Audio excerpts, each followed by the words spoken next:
Vente des Coyotes d'Arizona. Est-ce la fin bientôt? Bienvenue à Focus. Bonjour, ici Ray Lalonde et voici mon podcast sur la business du sport et les enjeux quotidiens de l'industrie. Et c'est parti. C'est maintenant fait. Les Coyotes ont été vendus pour la Xème fois à un dénommé Alex Meriello, puis la vente fut approuvée cette semaine par les gouverneurs de la NHL. 4 ans après l'achat du club par Andrew Barroway, qui l'avait acheté d'un gars qui s'appelait Anthony Leblanc, Barroway vend une majorité du club à Meriello. La différence cette fois, selon les sources, c'est que Gary Bettman aurait possiblement mentionné que si le projet de construction d'un nouvel amphithéâtre dans la région de Phoenix, plutôt dans le centre-ville de Phoenix, ne se concrétisait pas, il permettrait au club de se relocaliser ailleurs.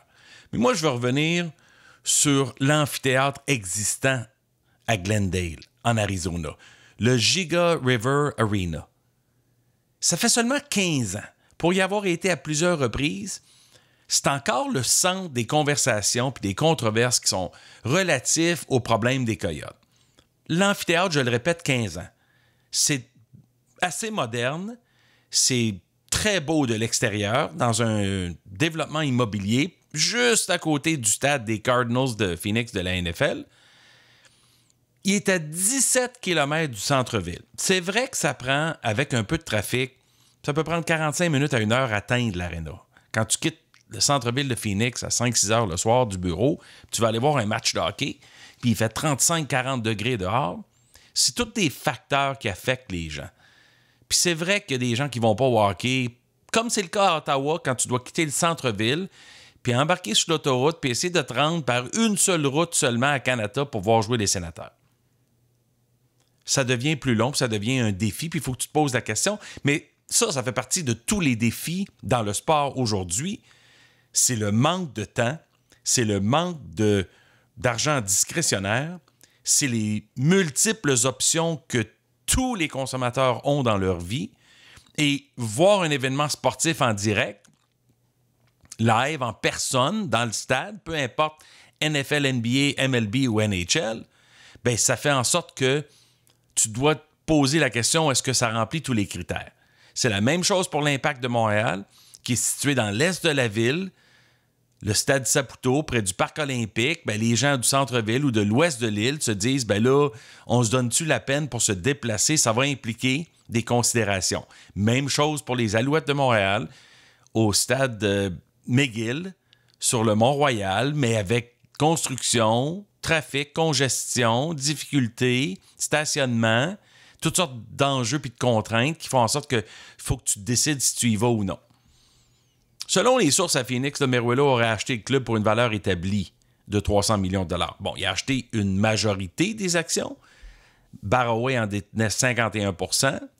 Alors, si tu mets une valeur établie de 300 millions, ça lui a coûté autour de 150 millions US. Barroway avait acheté ça en janvier 2015, à peu près à la même valuation, 305 millions. Donc, les Coyotes, en principe, ont baissé un peu de valeur parce qu'il n'y a pas de demande. Puis parce que les pertes l'an passé étaient estimées à 27 millions de dollars US, puis que les dettes ont apparemment atteint 300 millions de dollars. C'est difficile de penser comment un propriétaire serait intéressé. Ça fait penser au dossier des Alouettes. Qui est intéressé dans un club? Là, je vous parle de la Ligue canadienne, la CFL. Imaginez les Alouettes, selon les sources publiques, là, ça a perdu 12,5 millions l'an passé dans une petite ligue comme la Ligue canadienne, puis les Coyotes en ont perdu 27 dans une énorme ligue comme la NHL. C'est pas très reluisant pour les Alouettes. C'est difficile de penser qu'un gars comme Meriello aura plus de succès, lui, dans sa tentative de construire une nouvelle aréna. Parce que tout ce qui est fait à Phoenix, c'est basé sur le principe que si on avait un aréna au centre-ville à Phoenix, à part de celle qui existe actuellement pour les Suns de Phoenix, qui ne vont pas trop bien, dans la NBA non plus, que lui va avoir plus de succès à s'en faire bâtir une. Selon les règles de la Ligue nationale, un nouveau propriétaire doit attendre 7 ans avant de penser à relocaliser son club. Ça ne veut pas dire relocaliser, là. Je parle pas de partir de Glendale pour aller à Phoenix. Ça, c'est pas nécessairement une relocalisation, c'est la même région. Mais je pense à Houston, Toronto, Québec. Dans cette équation-là, c'est pas demain selon les règles de la NHL, que ce club-là va partir. Mais on sait tous que parmi toutes les franchises, puis j'inclus les Panthers de la Floride là-dedans, peut-être à égalité avec les Coyotes, ces deux-là n'arrivent pas encore après plusieurs tentatives, plusieurs propriétaires, plusieurs arénas, plusieurs débats, plusieurs ventes, transactions, plusieurs contributions municipales locales. Ils n'arrivent pas à bâtir une culture de hockey solide. Ils n'arrivent pas à bâtir un fan base. Des loyaux fidèles partisans qui viennent au match. Et il y a toutes sortes de raisons là-dedans. C'est certain que l'instabilité au niveau des propriétaires, ça n'aide pas la cause.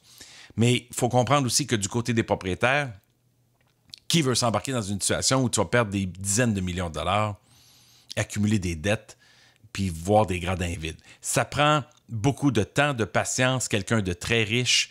Et à Phoenix, depuis des années, entre Leblanc, Barroway et maintenant Meruelo, je ne sais pas si on est plus avancé, à part du fait qu'il y a une autre transaction qui vient d'avoir lieu, puis un gars qui s'appelle Meruelo est maintenant propriétaire d'une équipe majeure dans les 5 grandes ligues en Amérique du Nord. Ça, on peut conclure, on peut statuer là-dessus.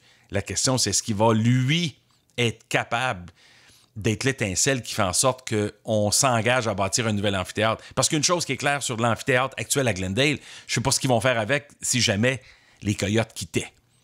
Encore une fois, 15 ans seulement. On peut bien remplir des concerts le plus souvent possible, mais l'équipe de basketball est au centre-ville de Phoenix, puis là, ils veulent mettre l'équipe de hockey au centre-ville de Phoenix.